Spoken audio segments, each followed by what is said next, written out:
हाँ जी नमस्कार। नमस्कार सर। कितने दिन हो गए हड़ताल पे? 6 दिन हो गए सर, हमें 7 तारीख से बैठे हैं। तो सरकार कुछ सोच रही है आपके बारे में कि यहाँ से बैठा के रखेगी? कुछ नहीं सोच रही जी, सरकार खाली आश्वासन दे रही है, मीठी गोली दे रही है, टपका रही है। नहीं सोचा इनको आश्वासन दे दे ये घर चले जाएंगे और तुम भी अपना आराम से अपनी कुर्सी संभाले रखना।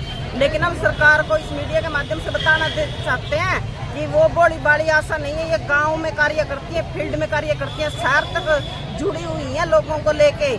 सारे कामों का इनको पता है, ऐसे आपकी मिठी गोली से भ्रमित नहीं होने वाली है। ये अपने जो है उस पर काम पे अड़ी रमेंगी, जो कुछ इनके मांग मुद्दे हैं लेकर रमेंगे। वो सरकार ने आपको विश्वास है कि सरकार कुछ आपकी बात मानेगी? देखो वो सरकार का काम है, विश्वास करना हमारा काम और देना सरकार का काम है।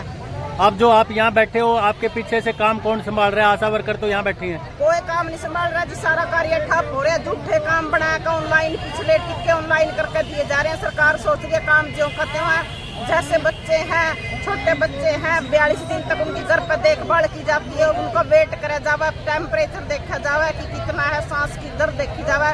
सारे कार्य मुंदे पड़े हैं, डिलीवरी केस तक हॉस्पिटल खाली पड़े हैं। आशा वर्करों के बगैर आप कहीं चले जाओ। आगे भैया दूज भी है, रक्षाबंधन भी है, तो त्योहार भी आ रहे हैं, तो क्या यहीं बैठोगे कि कुछ? बैठेंगे सर हम, जब तक हमारी मांगे पूरी नहीं होती। रक्षाबंधन भी यही मनेगा, भैया दूज भी, कल को 15 अगस्त भी यही झंडा फहरा के 15 अगस्त भी यही मनाओगे? 15 अगस्त भी यही मनेगा, दरी के ऊपर। दरी के ऊपर ताकि सरकार को पता चले कि 15 अगस्त मनाने के लिए कोई ये जरूरी नहीं कि ऊंची कुर्सी वाले निश्चित जमीन स्तर पे हैं वो भी झंडा फहराने के हकदार हैं। नाम क्या आपका? रामदेवी है सर। तो किस पद पे हैं आप आशा वर्कर यूनियन में? यूनियन में मैं जिला कमेटी मेंबर हूँ सर। जिला कमेटी मेंबर हाँ है। जी सर। तो 15 अगस्त कल है, तो 15 अगस्त आप मनाओगे या नहीं मनाओगे? मनाएंगे सर, और बिल्कुल यही मनावांगे। दरी पे बैठ कर सरकार को दिखाना चाहेंगे। 15 अगस्त में भी आशा वर्कर दरी पे बैठ के झंडे लहरा रही थी। क्या तिरंगा यहीं लहराओगे? हाँ जी सर, यहीं पे लहरावांगे। धन्यवाद।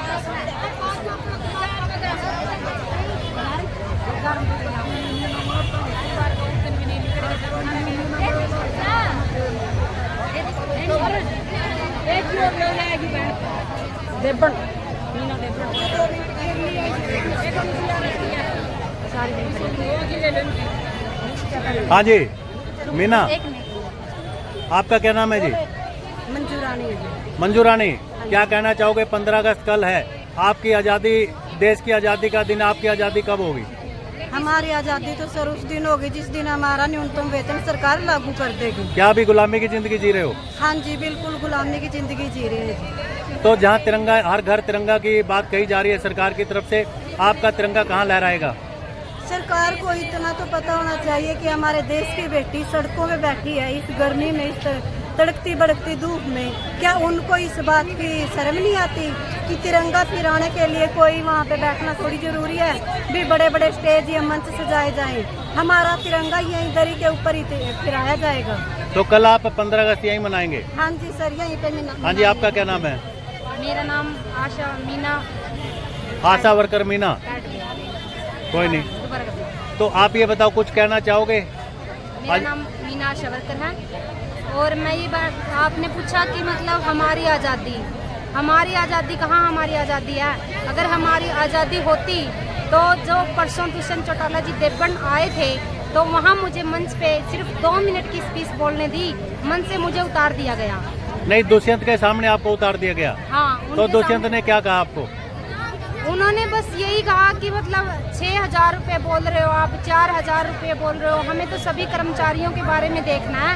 ऐसा नहीं है कि हमें आशा वर्करों के, आंगनवाड़ी वर्करों के बारे में देखना है कि आप तो चेतावनी दे रहे हो हमें। तो चेतावनी ही दे रहे हैं हम कि अगर हमारी मांगे पूरी नहीं की गई तो सभी ASHA worker, anganwadi worker, mid day meal worker, यहाँ तक कि सभी नारी शक्ति हड़ताल पे है। आज हर कर्मचारी हड़ताल पे है। तो उन्होंने यही बात बोली कि हर कर्मचारी हड़ताल पे, हम किस किस की मांगे पूरी करें। तो मैं उनसे ये कहना चाहती हूँ, अगर आप महिलाओं की रिस्पेक्ट नहीं कर सकते, महिलाओं को बोलने का अधिकार नहीं दे सकते, तो आप महिलाओं को मंच पे बुलाने को आमंत्रित ही क्यों करते हो? जहाँ तक बात आई हमारे काम की, हम काम के लिए यहाँ बैठे हैं, हमारे हक के लिए यहाँ बैठे हैं। हमारे हक ही नहीं मिल रहे हमको, इतना काम करते हैं। आप खुद हमारा डाटा उठा के देख लो, 2005 से पहले या 2000 से पहले कितनी इन्फेंट डेथ होती थी और कितनी आईयूडी, एमडी। अभी कितने पैसों की मांग आप सरकार से कर रहे हैं? हमारा जो न्यूनतम वेतन लागू करवाना है सरकार से वो है 26,000। लेकिन हमें सबसे पहले जब तक हमें एक कर्मचारी का दर्जा नहीं दिया जाता तब तक हम ये बोल रहे हैं सरकार से कि हमारा न्यूनतम वेतन किया जाए 26,000 रुपये। और जहाँ तक हमारी एक्टिविटियों का पैसा काटा गया है 2018 में जो हमारा समझौता हुआ था सरकार के साथ, उस समझौते पर भी सरकार खरी नहीं उतर रही है। और डिलीवरी से लेकर पूरा दिन डिलीवरी के साथ हम रहते हैं, यहाँ तक घर के काम सारे छोड़ के सभी जितनी भी आशा वर्कर यहाँ बैठी हैं सभी मरीजों की मदद करती हैं हर समय 24 घंटे, रात को भी दिन को भी।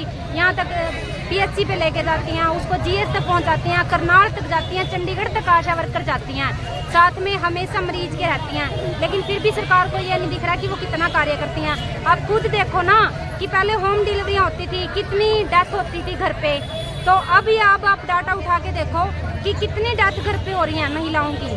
सभी हॉस्पिटल में जाती हैं, हर एक महिला हॉस्पिटल में जाती है, सिर्फ किसकी वजह से? आशा वर्कर की वजह से। आज सभी दरी पे बैठी हुई हैं। आप हॉस्पिटल का जाके दौरा करो, आप अपने लेवल पे जाके दौरा करो कि हॉस्पिटल में कौन जा रहा है। सिर्फ आशा वर्कर पकड़ पकड़ के हॉस्पिटलों में लेके जा रही है मरीजों को। आशा वर्कर तो यहाँ बैठी हैं, लेके कौन जाएगा मरीजों को? हाँ, फिर यही मैं बोल रही हूँ ना कि लेके कौन जाएगा मरीजों को। खाली पड़े हैं हॉस्पिटल, डिलीवरी रूम खाली पड़े हैं, तो सभी कोई प्राइवेट जा रहा है, कोई होम डिलीवरी हो रही है। अब आशा वर्कर दो जगह कैसे होगी? एक अपने हक के लिए लड़ रही है, वो उसको न्यूनतम वेतन नहीं दिया जा रहा, अपना काम का भी उसको नहीं दिया जा रहा। जितना वो काम कर रही है आप उसका पैसे तो दो। श्री उप मुख्यमंत्री जी ने हमें बोला है कि आप काम करो, पैसा तो आपको जरूर मिलेगा, ऐसी बात नहीं है। आप सरकार को काम करके दो। मैं उप मुख्यमंत्री जी से कहना चाहती हूँ, सरकार से कहना चाहती हूँ कि हम जो पहले हम डेलीगेशन देते हैं कि पहले हमसे बातचीत करें, तो जब वो बातचीत नहीं होती तभी हम हड़ताल पे बैठते हैं। किसी को शौक नहीं है यहाँ पे हड़ताल पे बैठने का, किसी का ऐसा नहीं है कि किसी के घर बार नहीं कोई हड़ताल पे। यहाँ पे सभी सुबह 8 बजे से लेके 4 बजे तक रहती हैं पूरा दिन अपने हक के लिए। क्यों? उनके घर में काम नहीं है, सरकार को दिखाई नहीं देता। बेटी बचाओ बेटी पढ़ाओ का नारा सरकार ने जो दिया है, वो जितनी बेटियां पढ़ी हुई हैं वो सारी सड़कों पे हैं। मैं यही कहती हूँ कि आप हर बार बोलते हो कि लड़कियों को शिक्षित करो। जहाँ तक आई ये जो लड़कियां शिक्षित हैं, मैं इन आशा वर्करों की बात नहीं है कि अकेली आशा वर्कर, आंगनवाड़ी वर्कर, शिक्षित युवा, हर युवा आज सड़कों पे भटक रहा है, डिग्रियां लेके घूम रहा है।